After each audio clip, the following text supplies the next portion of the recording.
Bienvenido a Radio Uno. Fernando, muy buenos días, amigo de Tacna, de Radio Uno.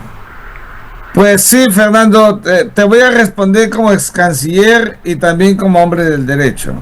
Como ex canciller, es una vergüenza nacional que quienes han tenido la más alta magistratura del Estado terminen en la cárcel. Por supuesto que sí, hay que decirlo. Y yo aquí soy absolutamente objetivo y claro. Si uno revisa la historia del Perú contada precisamente por el mayor historiador, que es Jorge Basadre, que le dedicó su vida a la República, y otros historiadores también, todas las circunstancias nos han puesto a jefes de Estado en la cárcel por una u otra razón. Tenemos en el ámbito bicentenario presidentes que han terminado muy mal, pero en los últimos 20 años, estos últimos 20 años especialmente, estamos viendo a jefes de Estado o que lo han sido procesados, condenados, y eso para la imagen internacional de quien ha personificado al Estado es duro, es para un país que ha tenido en una persona la fotografía de la nación, en verdad que nos latiga mucho, y esto debe servir para que quienes están ahora en el camino para ser presidentes del Perú, para ser presidente del Perú en las próximas elecciones, hay como 42, 43 partidos, piensen bien si quieren ser presidentes, porque no hay nada más hermoso que la honradez. El honrado vive feliz, muy feliz, como Rodríguez Mackey, honrado. A mí la gente me dice, oye, ¿y tú, Miguel Ángel, has sido decano, vicerrector, ministro, asesor, todo, pero tú no tienes casas, no tienes autos, no eres millonario, no te mueves en esos escenarios, te vemos, pero ¿qué? ¿Por qué? Porque soy un hombre honrado, pues, ¿por qué me va a hacer? Vivo feliz en mi biblioteca, con cada libro que me obsequian o me compro. Soy un hombre feliz, vivo con mi honradez, que es lo que le puedo dejar a mis hijas. Entonces, no hay nada como vivir tranquilo, levantarte en la mañana, rezar a la Santísima Trinidad, rezar el rosario, despedirte de tu familia, bendecirla a la hora que te vas, ir a hacer lo que te gusta y volver en la noche con esa paz y tranquilidad. Fernando, ¿te das cuenta? Hay que ser honrados. Y ahora mira cómo van a terminar en la cárcel. Mira el caso de Toledo, ¿no? El caso de Castillo, por diversas circunstancias, ¿no? Que están procesados en centros penitenciarios. La justicia es la que tiene que decidir. La justicia es la que tiene que hacer su trabajo. Y lo está haciendo. Y nos guste o no nos guste, están en la cárcel. Así no deberían terminar los presidentes. El presidente de turno debería terminar para que el día siguiente esté publicando sus memorias, sus libros, y esté firmando en los colegios, universidades, y tomándose fotografías de los chicos con ellos, viviendo de lo que fue su paso por el gobierno como un estadista. Eso es, sin esconderse de la cámara, sin tener que estar detrás de las cortinas, mirando a la patria. Hay que decirlo abiertamente. Por eso yo creo que el mensaje es para los 42, 43 candidatos. Miren cómo están llegando al poder y miren cómo van a terminar cuando dejen el poder. Esto es muy importante. Vivir honrado es sinónimo de ser consecuente con la patria, pero sobre todo ser feliz en la vida. Ser un hombre feliz, con una familia feliz. Pero mira, estaba revisando los últimos presidentes de la República que han tenido su periodo completo de 5 años y quizás doble. Sí. Fujimori, Toledo, García, Humala. Después ha habido quiebres, pero esos 4 han pasado procesos. El único García se quitó la vida, pero en los otros tres, y García se quitó la vida en una investigación justamente que tiene que ver mucho con los hechos de los procesados anteriormente. Fujimori en la cárcel, Toledo en la cárcel, Humala en la cárcel. Sí, bueno, yo no hablo de los fallecidos, porque hay que respetar la memoria, no tiene cómo defenderse, entonces no hay que hablar.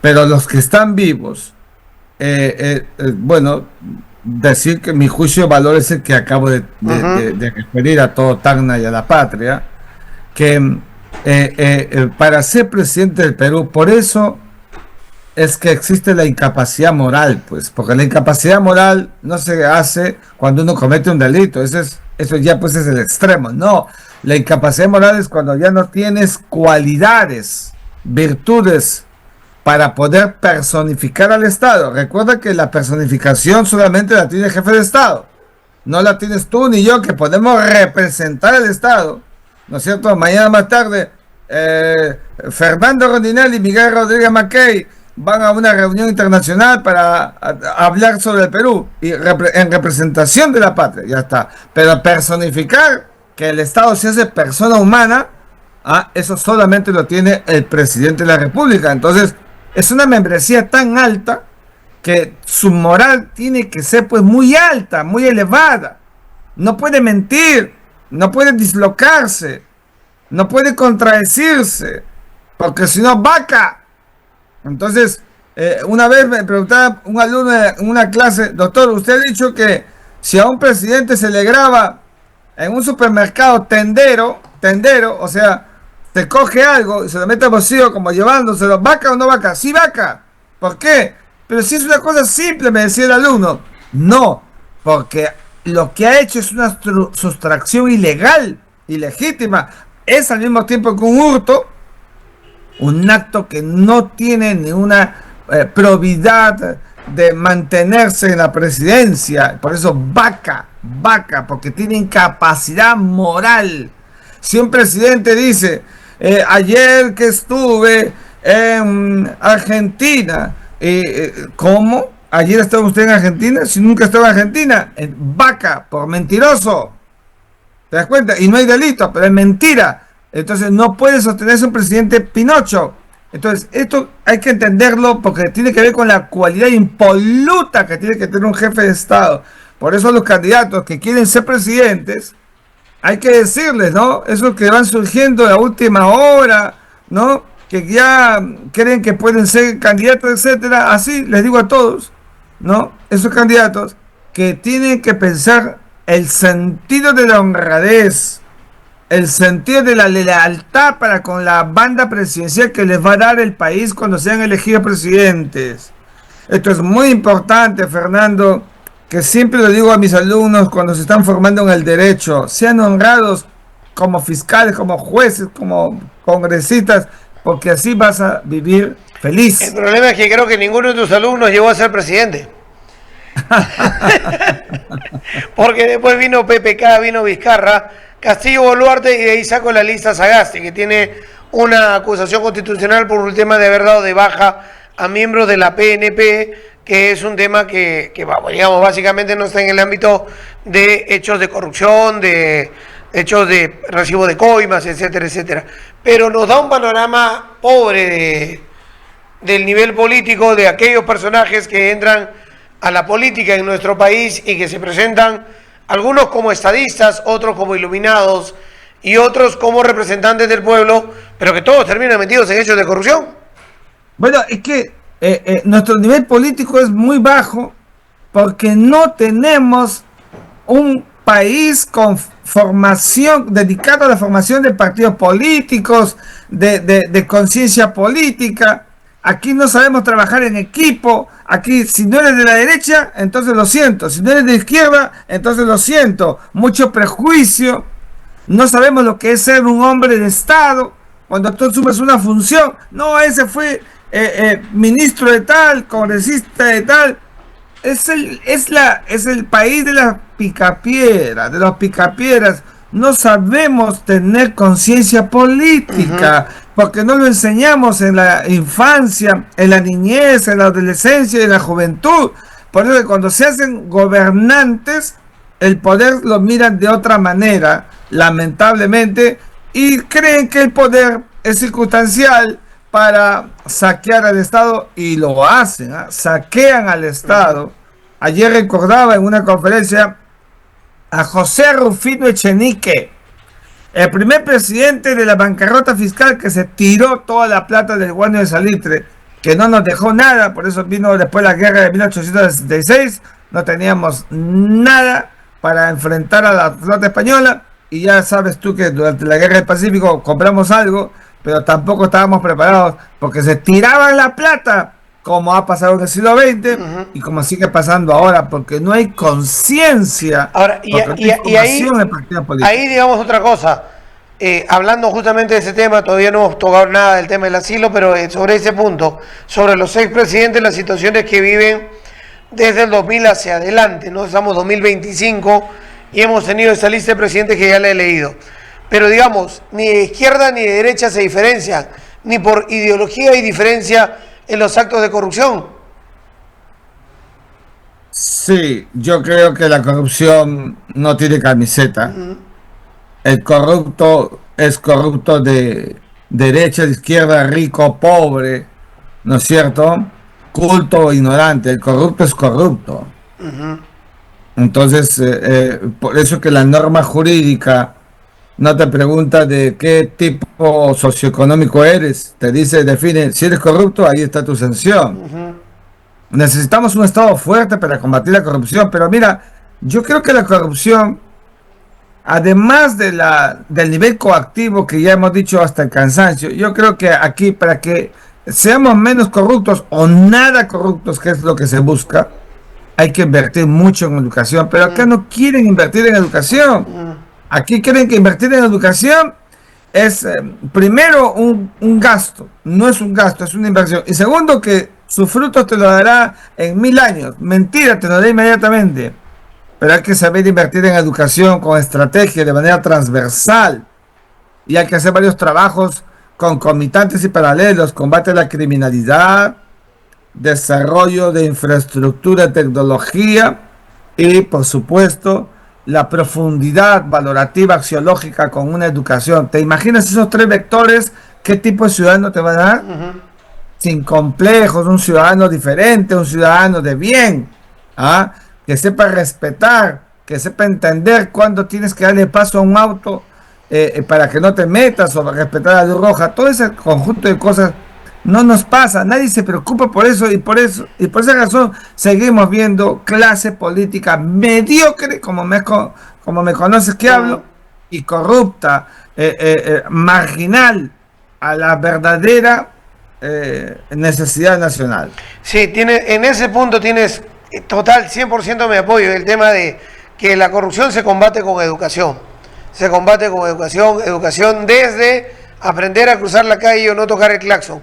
Desde ahí empiezas a cambiar una sociedad para ir creciendo hasta que nuestros niños, nuestros chicos que están siendo formados, sepan decir no a cualquier tema de corrupción que se les ponga al frente y que sepan llevar adelante toda esta lucha contra la corrupción en el país. Pero bueno, es la realidad lo que tenemos en ese momento y la imagen que proyectamos a todo el país. Cambiada ahora por el tema de que ayer la información fue tan rápida, al llegar a casi el mediodía, a la 1 de la tarde, con la sentencia a 15 años, pero a vuelta de página con Nadine Heredia pidiendo un asilo político. Y a todos nos vino el recuerdo de Alan García en la Embajada de Uruguay, de Alan García en la Embajada de Francia, de Colombia, ¿no es cierto? Y de Aya de la Torre en la Embajada de Colombia, de la esposa de Pedro Castillo saliendo hacia México, y viendo que algunos con razón y otros sin la razón piden ese asilo, piden esa justificación política para refugiarse y huir de la justicia. Y en ese caso una persona que está condenada en primera instancia y que su mandato era ir a un penal, era lo que disponía la ley. ¿Cómo tomas esta situación? Fíjate, yo creo, Fernando, que aquí hemos visto, digamos, una astucia, porque fue astuta la señora Nadine Heredia, decidió no ir a la lectura de la sentencia. En la variable, habrá trabajado escenarios, en la variable me van a condenar. Y si me condenan, entonces de allí lo más, como ha pasado con su esposo, a la cárcel. Entonces ella decidió no ir, ¿no? Más allá de que no sé dónde iba, ¿no? Entonces, ella ha optado por ingresar en la embajada y ipso iure ingresó a la embajada y ya estaba protegida, incluso sin tener asilo, en calidad de huésped de la misión diplomática, pero Brasil no perdió tiempo y le dio asilo. Y el gobierno del Perú ha actuado de conformidad con la Convención de Caracas y la Constitución Política y la Convención de Viena, ¿no? Es decir, entregarle salvoconducto, que así está normado porque es una obligación del Perú hacerlo y lo ha hecho. Aquí el Estado peruano no puede entrar en calificaciones, sino cumplir con un instrumento internacional que el Perú ha firmado, que Brasil ha firmado y que muchos otros países han firmado. Entonces, ese ejercicio de astucia le ha permitido a la señora Nadine Heredia estar librada de la justicia peruana el tiempo que ella goce del asilo en el Brasil, porque ese tiempo tampoco es eterno. Va a depender del gobierno de turno. El gobierno de turno es el que decide. Imagínate el caso de Julian Assange, fue objeto de un asilo por Ecuador en su misión diplomática en Inglaterra. Se acabó el gobierno de Correa, vino Lenín Moreno y le levantó el asilo. O sea, tampoco es que sea eterno, pero lo importante es, Fernando, que se diga que mientras ella tenga el asilo, es intangible, intocable, impoluta, nos guste o no nos guste. Porque aquí me están escuchando mis alumnos, doctor, usted entonces dice una cosa por los medios y otra. No, jamás. Primero me muero, Rodríguez Maqueda es igualito. Entonces acá digo otra vez lo siguiente. Si el gobierno, por alguna razón, digamos, quisiera intentar por allí, le dice a alguien, no, vamos a la extradición. No, no se puede la extradición. ¿Por qué no se puede la extradición? Porque el propio gobierno del Perú ha entregado salvoconducto para que se vaya del Perú. Y la extradición es para pedir que vuelva al Perú. Eso es una tremenda contradicción. Entonces la señora Nadine Heredia, en verdad, está protegida por todos lados en estos momentos con las cartas del derecho internacional de su lado. Ahora, pero, a ver, complicado, ¿no? Porque, a ver, lo primero que te quería preguntar, los tiempos, eso estaba coordinado. O sea, entró en la mañana a Brasil, se da la sentencia, se conoce que estoy en la embajada de Brasil, luego Brasil me da el asilo y Dina Boluarte me da el salvoconducto para salir y yo ya estoy en Brasil al día siguiente, menos de 24 horas después. Así se tramita el asilo en otras circunstancias donde los países analizan, evalúan, ven la situación de cada una de las personas que hacen esa solicitud, porque acá lo que dice es un asilo político. Ya, el asilo no necesita tiempos. Ya. El asilo no necesita solicitudes formales. Ya. Tú llegas corriendo a la embajada, tocas la puerta o la tumbas, como hicieron los cubanos cuando se metieron a la embajada de Perú en La Habana, ¿no es cierto? Y pides asilo, invocas asilo. No es que te lo van a dar inmediatamente, pero si entraste, el de afuera no te puede coger.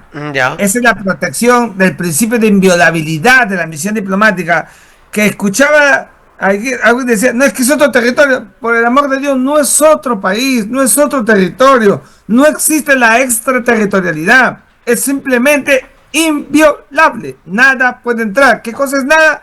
La autoridad, la fuerza pública del país que persigue. Bueno, Disculpe, paro ahí un ratito.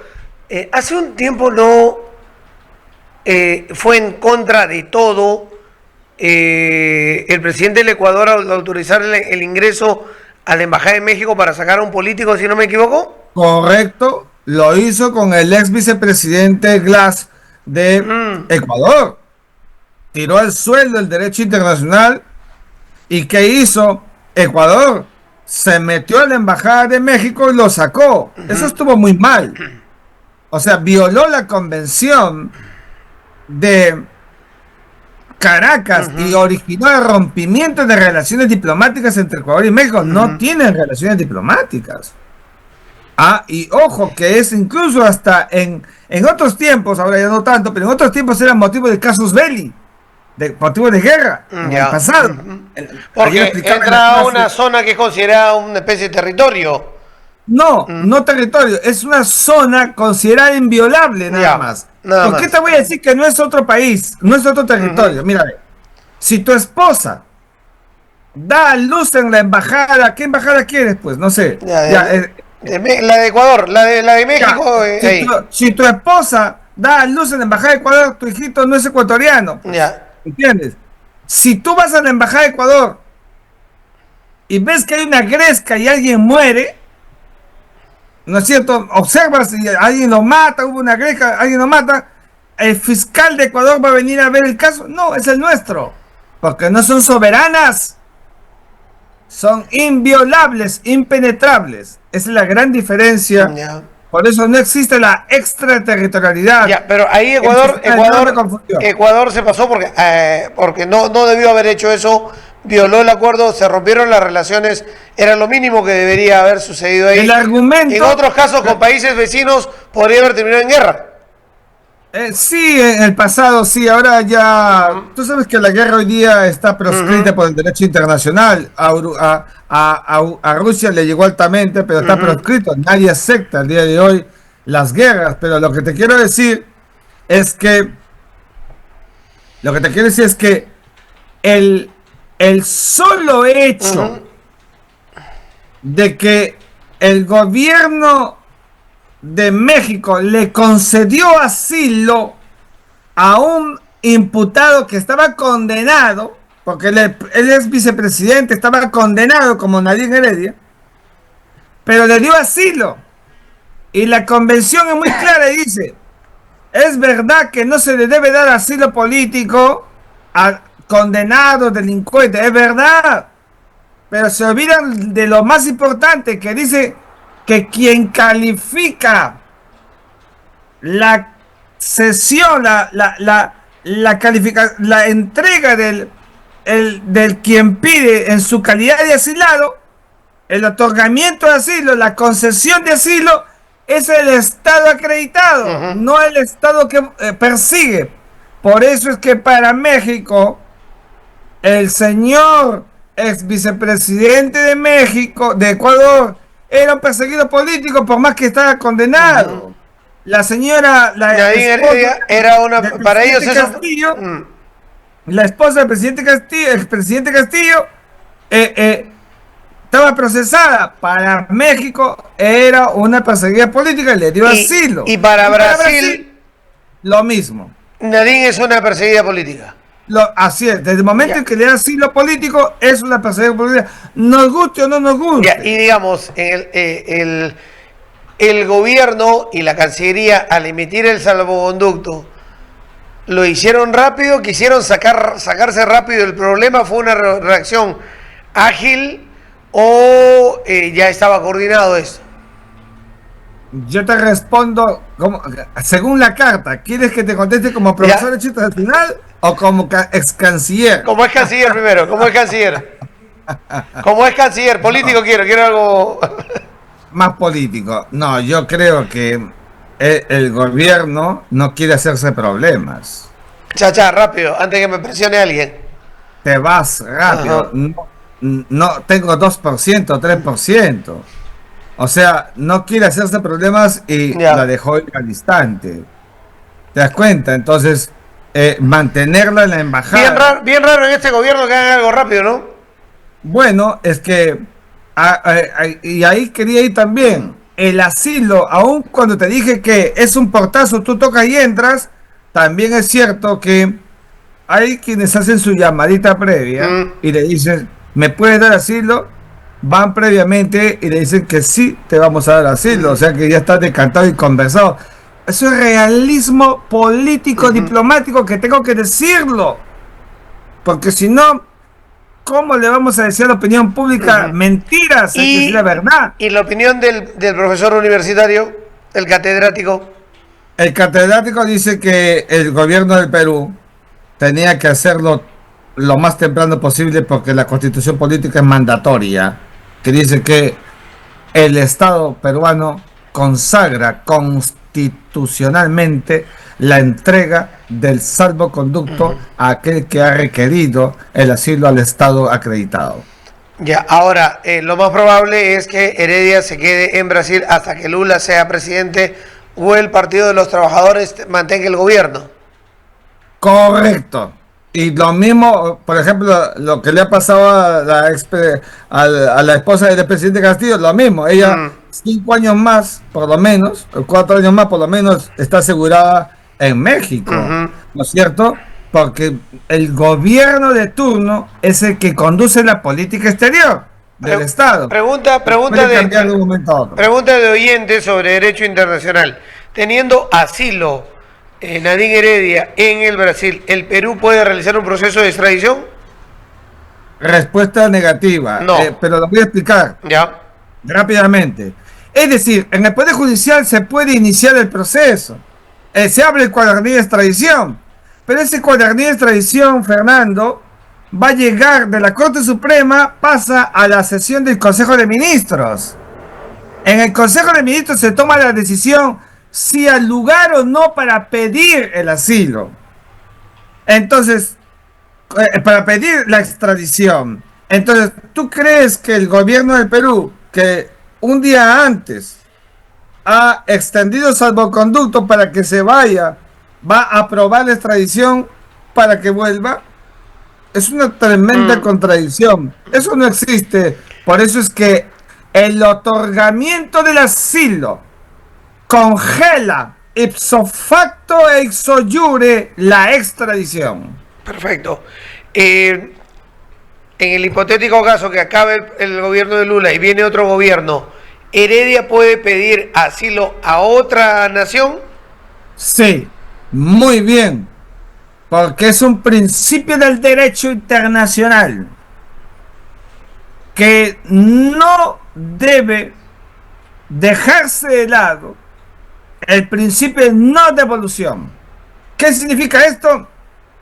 Que no se le puede devolver a la boca del lobo a quien se encuentra en una circunstancia de vulnerabilidad.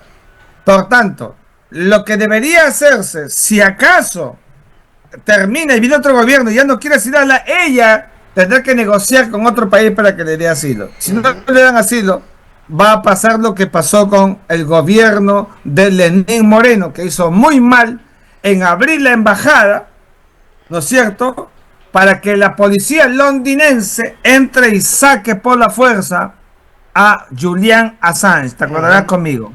Eso estuvo muy mal. El principio de no devolución impide de manera expresa e indubitable a que el Estado, la misión diplomática o el Estado devuelva a quien persigue, a quien ha originado el acto persecutorio. Es un contrasentido con las reglas básicas establecidas en el derecho de asilo, en la dinámica del refugio, del derecho de refugio y todas las reglas de los derechos humanos, que son superiores a las normas jurídicas, porque son superiores al derecho positivo, porque son universales, porque le pertenecen y son inherentes al ser humano. Una última, estamos contra la hora. Miguel Ángel tiene compromisos a las 10:10, así que nos quedan 5 y hacemos la pregunta. ¿Cómo queda Brasil a nivel internacional entregándole a una persona con sentencia de 15 años por actos de corrupción en nuestro país el asilo, y siendo el Brasil, Lula básicamente, el Partido de los Trabajadores y Odebrecht señalados como los que entregaron el financiamiento ilegal para la campaña de Ollanta que entregó Odebrecht a pedido del PT. Yo te voy a responder políticamente. A Ignacio Lula da Silva le llega altamente lo que estás preguntando respetuosamente. Porque Lula, que es el expresionista contemporáneo del Foro de Sao Paulo, del progresismo latinoamericano, que le ha hecho mucho daño a América Latina, y no tengo nada contra las izquierdas, nada, porque tampoco soy un hombre de la ultraderecha, no, yo soy un hombre del centro. Entonces, Lula lo que está buscando es congraciarse, ¿no es cierto?, con una amistad fundada en la ideología, fundada en esta mirada que tiene Puebla, Foro de Sao Paulo y la izquierda, ¿no es cierto?, y ganarse sus adictos, una más, para que vean el comportamiento del viejo líder de la izquierda latinoamericana, viviente, Luis Ignacio Lula da Silva, que en realidad ya es un presidente de capa caída, me vas a disculpar. Pero yo no te he preguntado qué opina Lula de lo que yo pregunto. Yo te he preguntado cómo queda Lula. Pues nada más que agrega que queda muy mal. Porque Lula, en verdad, en un país como Brasil, que está golpeado por todos lados por la corrupción, que él fue imputado, estuvo en la cárcel por corrupción, por una casa que nunca se supo su origen, que luego sale, en fin, por procesos judiciales, ¿no es cierto? Evidentemente, en esta etapa de su vida, mirando la conciencia colectiva latinoamericana, más bien aparece como un presidente que se vuelve un comechado, un presidente que juega con su poder para albergar a quienes primero deberían darle cuenta a la justicia. Entonces queda muy mal, para mí queda muy mal, pero repito, para un Brasil como lo gigante que es, más allá de su presidente, en verdad no va a haber mucha afectación en términos de relacionamiento, pero sí va a tener una censura de la opinión pública internacional, porque se supone que él en esta etapa de su vida más bien ha debido aprovechar para mostrarse más diáfano, más transparente, más objetivo, más imparcial. Gracias, Miguel Ángel, un abrazo desde Tacna. Gracias, amigos, adiós a todos. Bien. Cuídense.